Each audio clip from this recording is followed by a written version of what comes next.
Hello, and welcome to episode 4 of Sleep Startle, a podcast by me, Maya Carlton. Today, I'll be reading Oscilloscope Envy, a short story devised fully from my own mind, not a dream, that I'm very excited to share with you today. So let's jump into it. 1.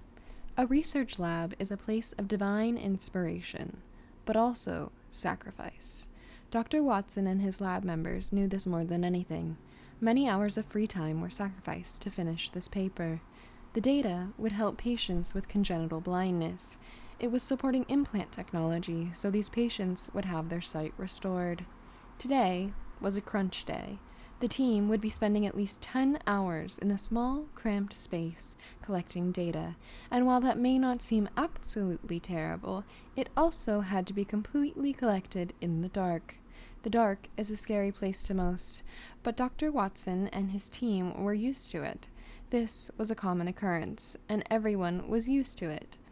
The routine of small red flashlights guiding their steps. Today was no different. Free time wasn't the only sacrifice taking place in this lab, but there was also an animal sacrifice. Mice were the test subjects, their retinas necessary for the study. Everyone has to adjust to the death. Everyone has to find peace. These animals were bred for this. This was their destiny.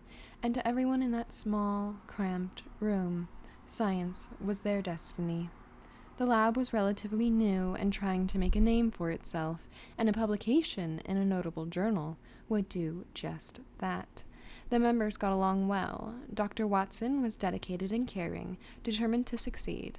Besides Dr. Watson, there was David, an undergraduate research assistant, Stephanie, a graduate student, and Josue, the lab manager. In terms of established labs, this was extremely small, and the lab space matched that assumption. There were just enough chairs for the group, but too few electrophysiology stations for everyone to do independent research, so they all crowded around Dr. Watson, the master, the cell whisperer, the mentor.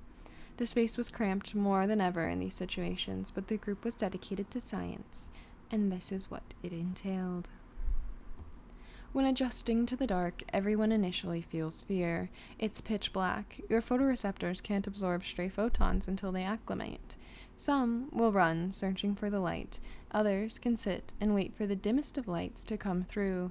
It seeps out from under door cracks, from blackout tape, a blinking light from a computer put to sleep. They all begin to illuminate the darkness and bring out a new world. It's amazing what rods can do. Single photon absorption ranges.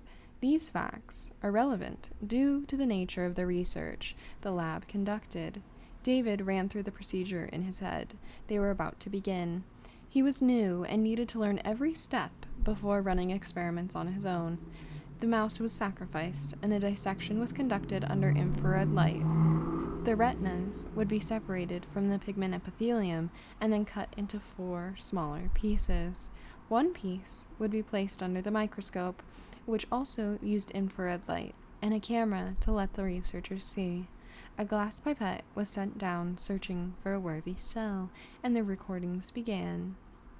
Patterns of light too dim for the researchers' eyes to see, but just enough to excite cells, were flashed upon the retina. Under perfect conditions, the room would be as dark as the deepest tunnel. You throw things down that you'd like to forget. But in many cases, this is impossible to achieve. The oscilloscope posed the main problem. A light green glow escaped and placed an evergreen shadow onto half the researchers' faces. The day would be long and laborious. There were always problems that needed fixing, and in the dark, troubleshooting is basically finding a needle in a haystack. Today was serious. There was no joking around between members, just the background hum of a lab at work. Mouse nails clicking isn't a sound you typically hear after a sacrifice. It's also a very distinct sound. If you haven't owned a small animal that scurries around a cage, here's another analogy: a light clickety-clack of a Mac keyboard.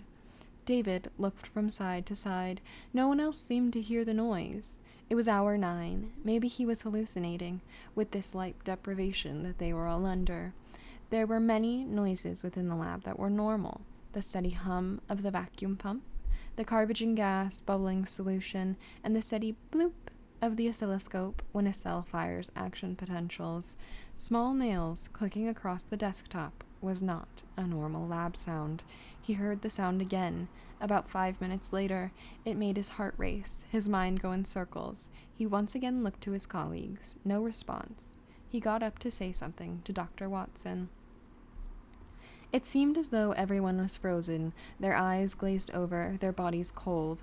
No signs of life, but they sat upright, in the same positions, never moving.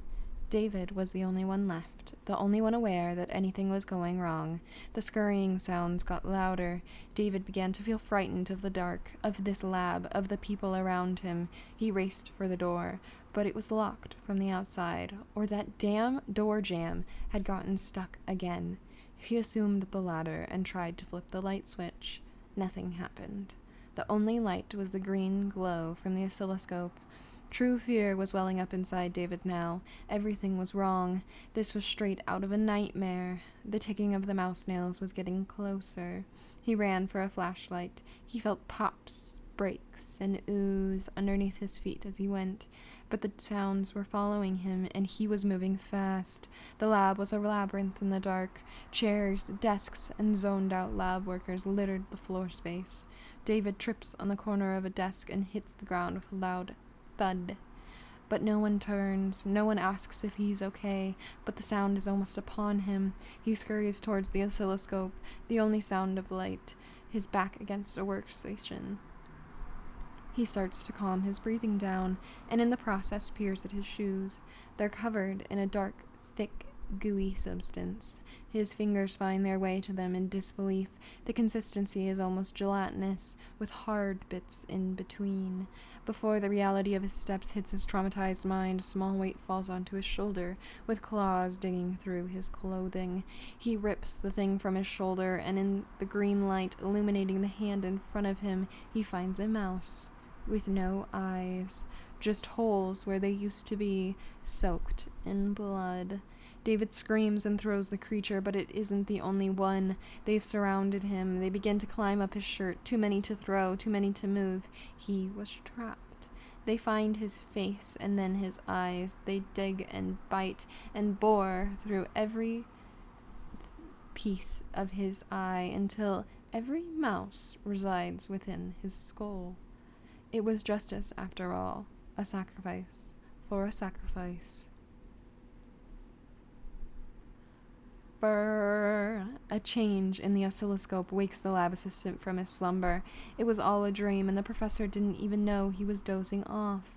The lab is still black. The experiments press on. Nothing crazy happened. Another run-of-the-mill day.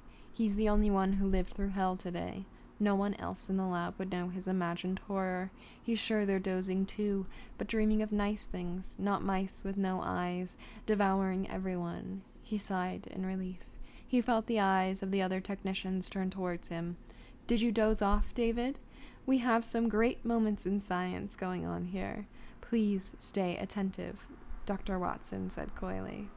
But David wasn't listening. He began to hear a sound, a ticking sound, like mouse nails across the desktop. Well, there was your story for the day, and I hope you enjoyed it. It came to me as I was sitting in my lab, thinking of how terrifying this would be to anyone that doesn't do research, specifically when we did in-the-dark experiments and the oscilloscope was the only thing lighting the lab. I thought, during Halloween or a post-apocalyptic movie, this would be terrifying, and so that's where I got a lot of my inspiration from. Research is long and it takes a lot of time, and I felt like this was kind of the perfect story to tell. A research assistant who falls asleep because no one can see him in the dark and has nightmares about the subjects he works on, and then none of it's real, but also, is it real?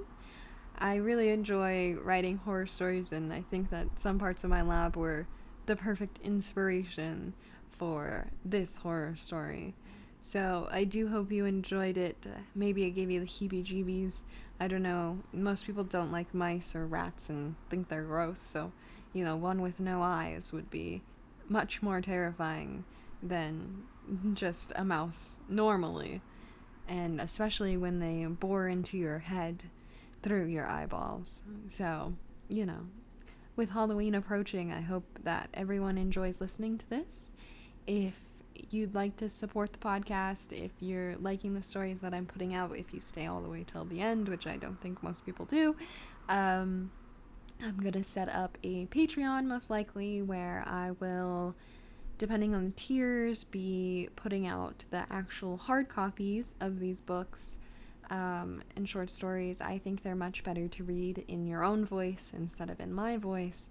They're a lot more dramatic in that way.